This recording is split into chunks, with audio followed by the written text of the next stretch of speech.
Hi and hola para amigos. The questions that are asked to determine if someone has internet addiction like this. How often do you stay online longer than intended, neglect household chores to spend more time online, choose to spend more time online than going out with others? Medical students use the internet to study as well. Internet can be considered as a library.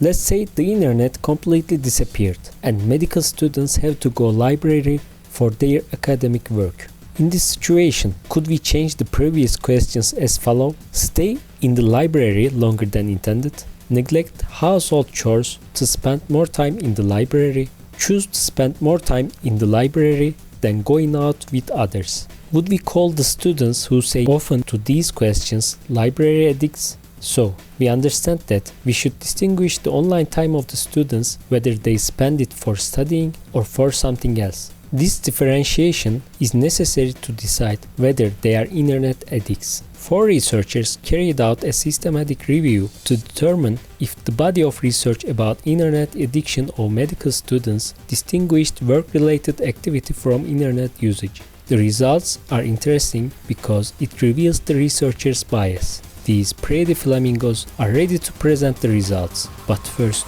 the intro.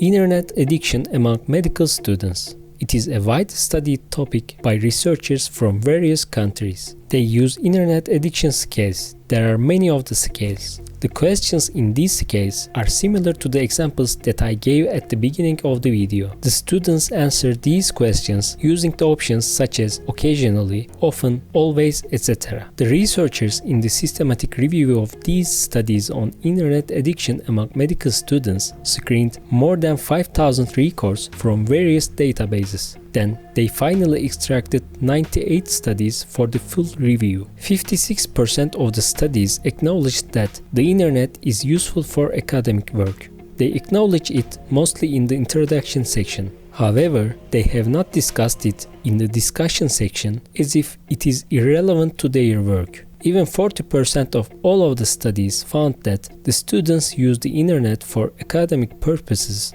but they ignored this finding and do not control for it when measuring internet addiction. In short, internet usage is translated as internet addiction no matter what it is used for. So it means that if these researchers would have lived in the times where the internet hasn't been invented, they would call the students library addicts only because they use libraries even if it is for work. Yeah, we got that the researchers were biased. But why they do? Probably unintentional. There are 2 indications. Firstly, they ignore the inevitable role and important value of the internet in general. The students use the internet for shopping or reading news as well. The second one is that they ignore the important value of the internet for academic work. The medical students could study using the internet, however the researchers have ignored this truth. The overall result is that the current tools are not measuring what we intend to measure. They measure medical students' internet usage that is affected by work-related activities as well. So, we need a multidisciplinary team to create a more valid tool for measuring internet addiction of students. Until then, we will carry on labeling hardworking students as internet addicts. You can find the link to the systematic review at the description below. See you and adios para amigos. And also, don't forget these flamingos.